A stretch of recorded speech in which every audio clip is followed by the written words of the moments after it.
waliwo omukyala gwe twagadde nate okuba nga tutumirako olunaku olwaleero.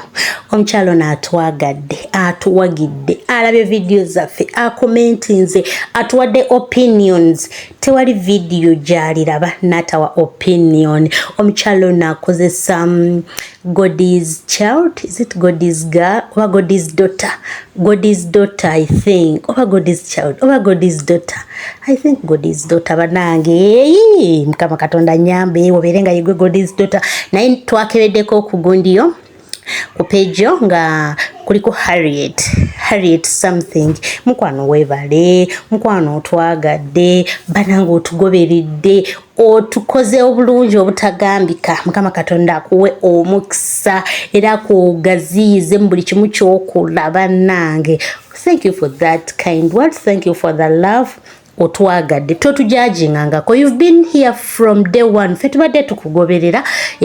So mukwano gaffe omulungi tukutumiddeko yonna gy'oli Madam Harriet 25 oba 25 naye nga okozesa God's daughter yegwe. So olunaku olwaleero muzikirize mbalage ku bantu bano Pastor Byungo basiimye. Bakola mu kanisa. Abamu kumwe mulowooza nti okuweereza it's all about giving in money. Nedda mukwano. Okukola mu kanisa okola ebintu bingi mu linnya ly'obuweereza ng'oweereza Katonda. So abaami babo bolabakawo basiimiddwa Pastor Byungo era n'asiima ne kwaya yonna n'agamaniza abaana bano bankoledde omulimu gw'amaanyi. Abaana bano be bantu beesisobola kubuusa maaso. Abaana bano be banteeka mu mwoyo ne wenzija nga nina ebimpuuba. Bano abaana banzikakkanya. N'olwekyo mukkirize mbasiime bannaye mundeke mpisiime abaana bano era n'abasiima. Muzikirize nno mbalage ku ngeri Pastor Byungo gy'asiimye abaana abo ate tubeere nga tweyongera mu maaso. Waliwo amaziga ag'ebizibu naye amaziga ag'ebyamagero galabisibe ku bulamu obwo. Jangu wamma, jangu.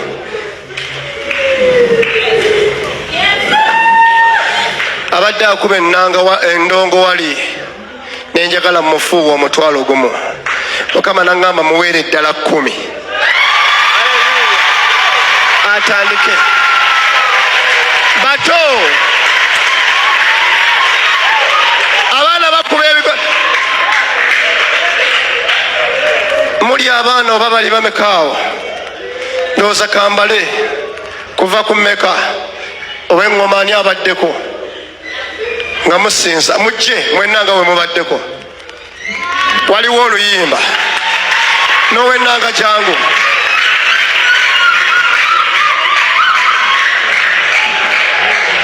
N'owa mikisa jangu.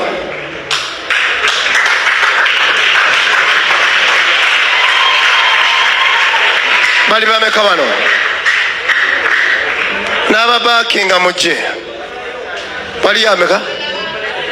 Ow'omulere, yes, ow'omulere, sorry. Bali bameka? Bano abaana bandibadde mu bakalyoki. Kwaya sina kyabbakolera bwe mbalaba nga mubadde musinza naye nja bbawa nammwe akakadde.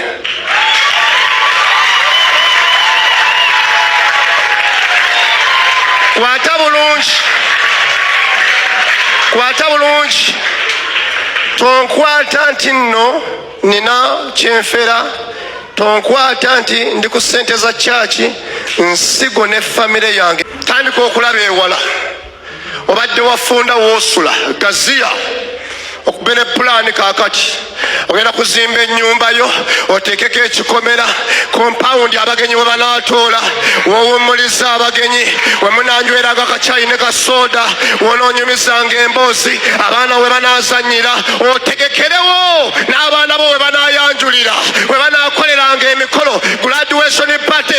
Yimba funa oluyimba olwaleero Katonda alina kyagenda okukola olwaleero. Nagambye abantu nti mu kusaba kuno n'okusiiba Mukama agenda kuwa omukisa otandika okufuuka omuntu. Waliwo oluyimba olupya Mukama lwakola atya. Omuntu atuulaawo ng'alina oluyimba abantu tebamutegeera. Waliwo ennyimba buli omu n'akuulira, waliwo oluyimba olusindira mu mutima gwo. Zonna zigenda kujja, bajja kukuwulira lwampaka oba tebakuwulire, onoosigaza okusinzaako mu mutima gwo naye nga Katonda akozeewo ekipya. Njagala ofuneyo oluyimba, njagala ofuneyo oluyimba olwaleero. Mukama akwambula ebikadde by'obadde nabyo ayingizeewo ebipya. Otegedde waliwo kino Katonda kyakola tekiriko akutrayininga. Ggulu lye ligenda okuyigiriza oluyimba lw'otayimbangako. Endowooza ya Babula yakyuse. Kati alowooza kulinnya nnyonyi, alowooza Dubai, alowooza bw'anaagenda, alowooza bw'anapulaninga. Eya Saala ekyuse, agenda kulamiza mipiira, saavisi we bagikola. Yimba oluyimba. Njagala otegeereyo oluyimba olwaleero. Oyo omulogota kyalina buyinza. Shakatara